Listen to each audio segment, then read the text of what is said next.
मेरा नाम कल्पना है।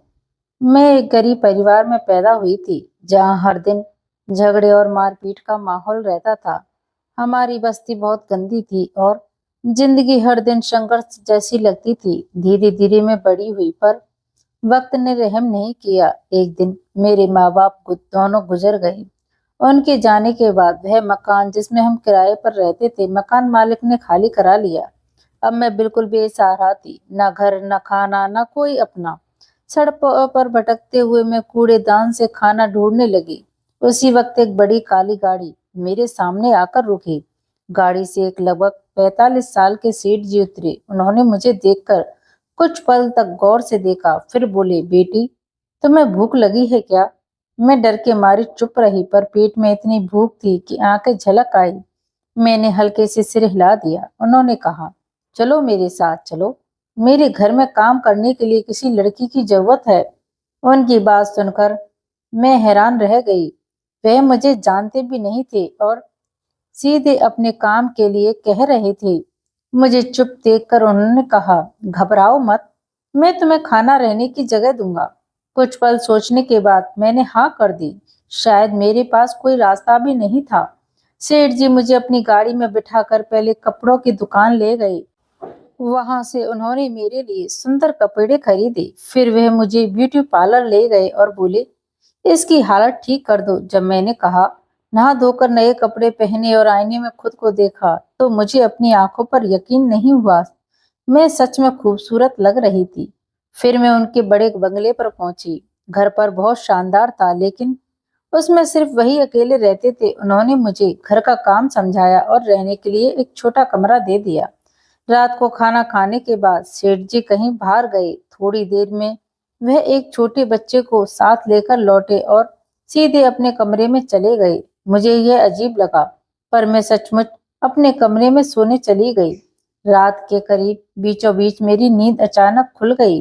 कमरे में कोई आवाज नहीं थी, लेकिन दूर से अजीब गरीब आवाजें आ रही थी। मैंने ध्यान लगाया तो समझ आया कि आवाज सेठ जी के कमरे से आ रही है। डर के मारे मैं अपने सारे बिस्तर पर लुढ़क गई। सुबह उठी तो सब कुछ सामान्य था।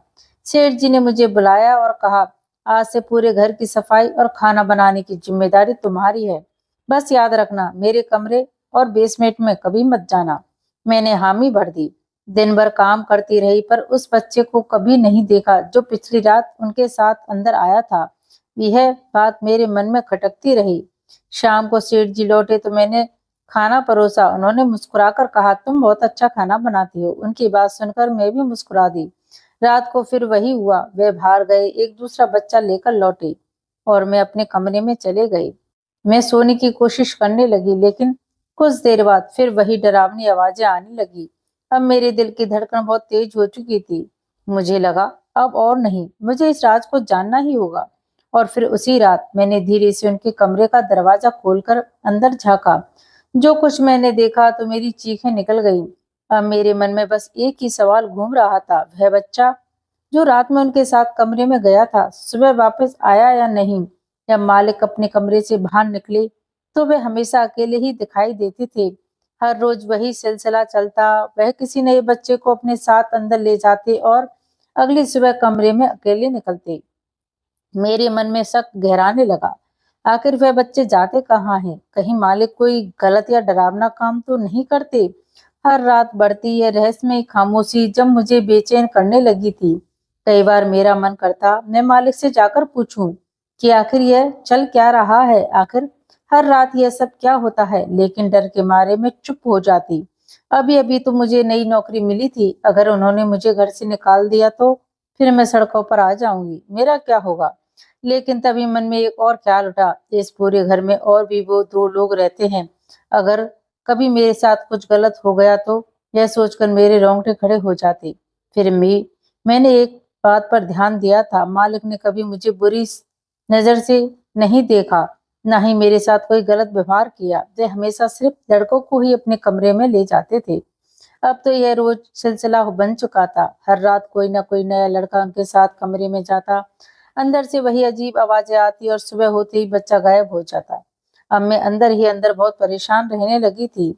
मैं अभी भी छोटी थी, ना समझ नहीं पा रही थी आखिर क्या करूं। हालांकि मकान मालिक के साथ रहते हुए मुझे काफी सुरक्षा महसूस होती थी। वे अक्सर मुझे बाहर ले जाया करते, अच्छा खाना खिलाते, नए कपड़े भी दिलाते। एक दिन तो उन्होंने मुझे मोबाइल फोन तक खरीद कर दिया। उन्होंने मुस्कुराते हुए कहा, जब मैं बाहर जाता हूँ और तुम्हें कुछ कहना हो तो मुझे मुझसे इसी पर बात कर लेना। वह मेरे जीवन का पहला मोबाइल था, लेकिन हर दिन किसी बच्चे के गायब होने और रहस्यमयी आवाजों को सुनकर मेरा शक अब डर में बदलने लगा। मुझे लगने लगा, अब चुप रहना पाप का साथ देना है। मैंने मन में ठान लिया था, जो भी हो मैं इस रात का पता लगा कर रहूंगी। मेरे मन में कई सवाल उठने लगे।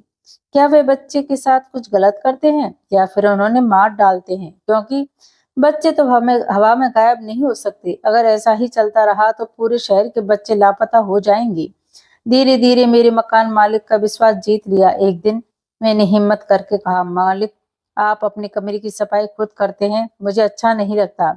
जब आप कमरे में हो तब मुझे बुला लिया कीजिए, मैं साफ कर दिया करूंगी। मैंने यह भी जोड़ा, मेरा इस दुनिया में अब कोई नहीं, आपने ही तो मुझे सहारा दिया है।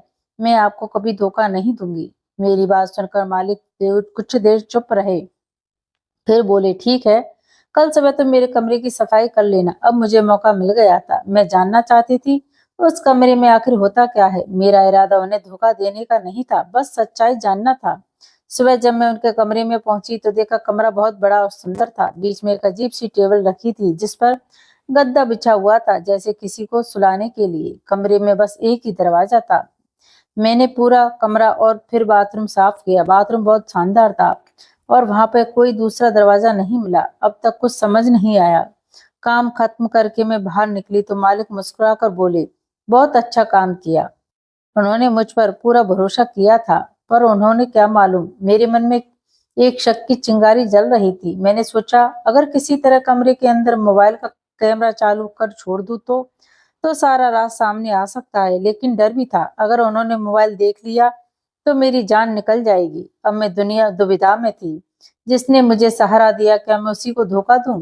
पर रोज किसी बच्चे के गायब होते देखना मेरी जमीर को गवारा लग रहा था।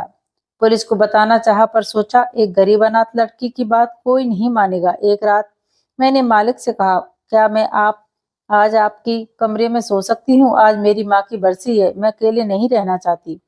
शायद मेरी आंखों के आंसू देखकर मालिक मान गए। उन्होंने कहा, ठीक है, तुम नीचे बिस्तर लगाकर सो जाओ। रात को उनके कमरे में नीचे लेट गई और सोने का नाटक करने लगी। थोड़ी देर बाद दरवाजा खुलने की आवाज आई।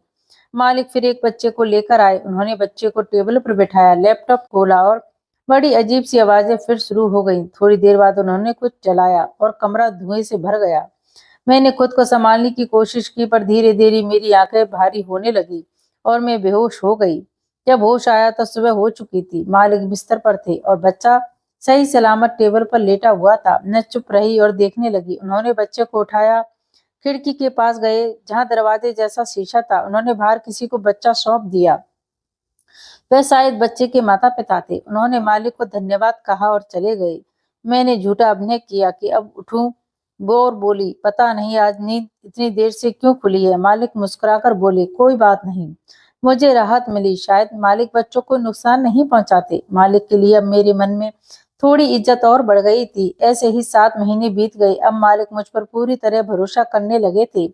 एक दिन मैंने पूछ ही लिया, आप हर बार बच्चे को अपने कमरे में क्यों लाते हैं? क्या कोई इलाज करते हैं? मालिक ने गंभीर होकर कहा, शुक्र बस्ती में कुछ लोग जादू टोना करते हैं और मैं उन बच्चों से जादू टोना उतरवाता हूँ। उनके बदले उनके माता पिता मुझे पैसे देते हैं।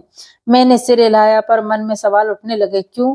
शकूर बस्ती में खुद पली बड़ी थी, वहां ऐसा कोई जादू टोना नहीं होता था। लोग तो अपनी गरीबी में ही उलझे रहते हैं। मालिक झूठ बोल रहे थे, पर मुझे अब साफ साफ समझ आ गया था। फिर मुझे याद आया वह धुआं जिसमें बेहोश हो गई थी। अब मुझे पूरी तरह यकीन हो गया था कि उस धुएं में कुछ राज छुपा है। मैंने ठान लिया, इस बार मैं बेहोश नहीं होंगी। सफाई करते वक्त मुझे एक मुखौटा मिला, शायद उसी से वे धुआं से बचते होंगे। मैंने वो मुखौटा अपने पास रख लिया। एक रात मैंने बहाना बनाया, आज तबीयत ठीक नहीं, मैं जल्दी सो जाऊंगी। फिर चुपके से उनके कमरे में जाकर छुप गई। मुखौटा पहनकर मैं इंतजार करने लगी। मालिक रात में लौटे, एक बच्चे को साथ लाए, फिर वही अजीब सी आवाजें चली। मैं कमरा धुआं से भर गया। मैं होश में थी। धुआं अब मुझे बेहोश नहीं कर पा रहा था। मैंने देखा मालिक ने एक इंजेक्शन जैसा टीका निकाला और बच्चे को लगा दिया। फिर वे अपने बिस्तर पर जाकर लेट गए। सुबह अचानक पुलिस आ गई। उन्होंने मालिक को गिरफ्तार कर लिया, बच्चे को भी अस्पताल भेज दिया। सच्चाई सामने आई, मालिक कोई तांत्रिक नहीं थे, बल्कि दवाओं के अवैध प्रयोग करने वाले वैज्ञानिक थे। वे बच्चों पर दवा टेस्ट करते थे। जो भी बच्चे इलाज का नाम पर लाए जाते, उन पर नई नई दवाई आजमाया करते थे। पुलिस ने पेट में छापा मारा, वहीं ढेरों दवाइयाँ केमिकल मिली। मैंने जो दवा की शीशी पुलिस को दी थी, वो मुझे वहां मिली थी। जांच में पता चला वह दवा बच्चों के मानसिक नियंत्रण पर असर डालती है और उसे बेचना कानूनी अपराध था। मालिक जेल गए, मुझे भले ही एक सहारा खोना पड़ा, लेकिन कई बच्चे जिंदगी बचा ली। पुलिस वालों ने कहा, तुमने बहुत हिम्मत दिखाई, हम तुम्हारे लिए काम का इंतजाम करेंगे। कुछ दिनों में मुझे एक नए घर में नौकरी मिल गई। फिर मैं अपनी जिंदगी की नई शुरुआत करने लगी। और दोस्तों, अगर तुम्हें यह कहानी पसंद आई हो तो लाइक करें और चैनल को सब्सक्राइब करना ना भूलें। धन्यवाद।